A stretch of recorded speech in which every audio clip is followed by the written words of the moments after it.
Mike, as part of your managing of these patients, are you, like we were talking about, should we be pushing more for biopsying of the metastatic site, whether it be bone, which is obviously quite difficult, and or soft tissue?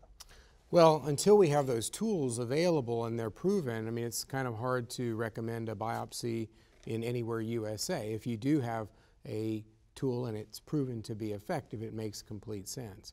I think one of the things that I'm really impressed with, though, I mean, if you remember in 2004, whether it was Dan's SWOG study getting Taxotere approval, the Tax 327, that was a 3-month survival advantage that started the whole ball rolling.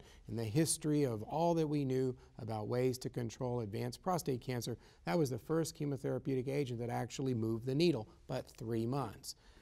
Then look at the charted Stampede and even the French study that isn't, you know, there is a 1 year in high-risk people, there's 16, 18 months. Survival advantage, moving the chemotherapy back to an earlier stage in their disease process.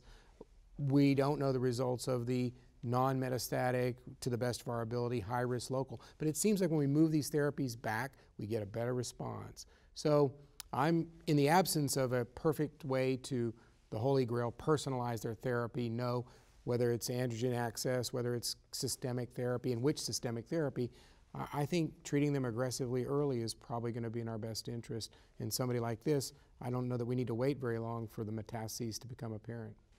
I mean, clearly, the other thing that we completely lack is any availability of reproducible predictive markers to try to determine, you know, because we have so many new drugs, but they are mechanistically different. So, David, where do we stand? You've looked at this. Where do we stand with some of the development of such liquid markers? So I think that the thing that's come to the fore is the circulating tumour cell assay of androgen receptor variant 7, ARV7. This has been led predominantly out of Johns Hopkins, but also we have some good data from MD Anderson showing that if you manifest ARV7 in the circulating tumour cells, which is a mutational change of the ligand binding domain of the androgen receptor, where dihydrotestosterone and other androgens plug in and where the androgen receptor blockers plug in, then you're going to be very likely resistant to androgen receptor blockers like enzalutamide, and also, interestingly, to the androgen biosynthesis inhibitors like abiraterone. It's not a universal marker of resistance because we're measuring it in the blood.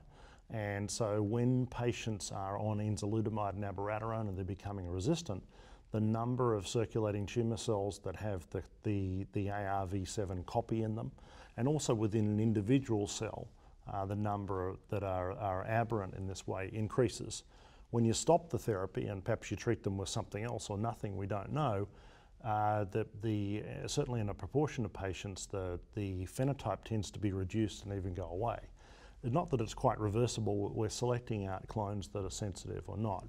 And this is now being tested as a predictor in a prospective study very early. So after patients become initially castration resistant without further therapy, we're screening patients for a study looking at a drug that binds to the other end, to the N terminus of the N receptor called galeterone. Which is not dependent on this receptor mutation. We have some data in some patients to suggest that it will be effective, and certainly we get PSA responses in the ARV7 predominant patients. That's being compared to enzalutamide. But in that study called ARMOR3, we expect to see only 12% of the patients have ARV7. So we've got to screen a lot of patients, in fact several thousand, to do a study of somewhere between 120 and 150 patients, a small phase 3, but they're expecting the difference to be very significant. When we go later in the disease, after patients have had enzalutamide, abiraterone or both, the numbers of patients that manifest ARV7 are very much increased. More than 2/3 will have it.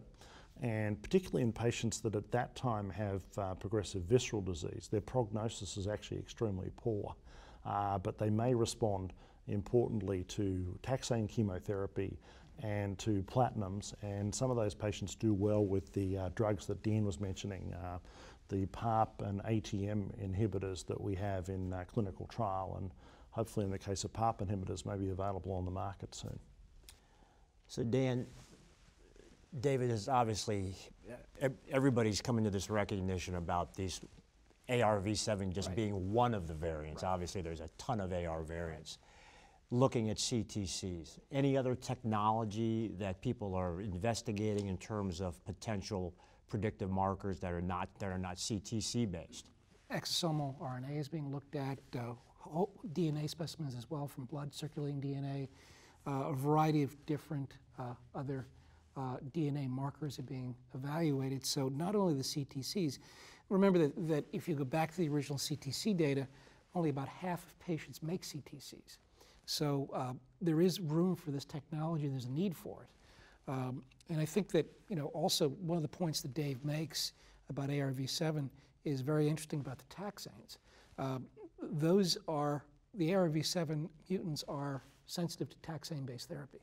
And you may say, well, that's sort of a bit of a contradiction because we know that there may be a mechanism from of androgen binding, or actually androgen receptor localization from taxanes, and it's a different portion of the receptor. So it makes total sense that you could treat one of these VR7 mutant patients with taxanes and potentially clear it. And there are studies now being done to look at enzalutamide or other agents after taxane treatment to see if they do become resensitized to it. Neal, didn't Howard Shear present some data looking at, he was running a panel, wasn't he, at a memorial looking at CTCs and LDH and a number of things? Yeah, so I think he's, so Howard and his entire team over at Sloan Kettering has done some phenomenal work in looking at, this issue of liquid biopsying and biomarkers. I just want to comment on, I think it's really interesting what Dan said at the end about how potentially making sure that chemotherapy gets given more appropriately when the V7's there, it could potentially change the biology/phenotype of the disease, and then you could later on re-challenge with a novel hormonal line of therapy. That's actually very intriguing. And we're actually participating in a trial like that, but it's hard given all the other, therapeutic options that are there. But to your point, yeah, there was a nice paper that was written about, looking at, CTC status vis-a-vis LDH and that response as a marker to see when novel hormonal lines of therapy were most effective.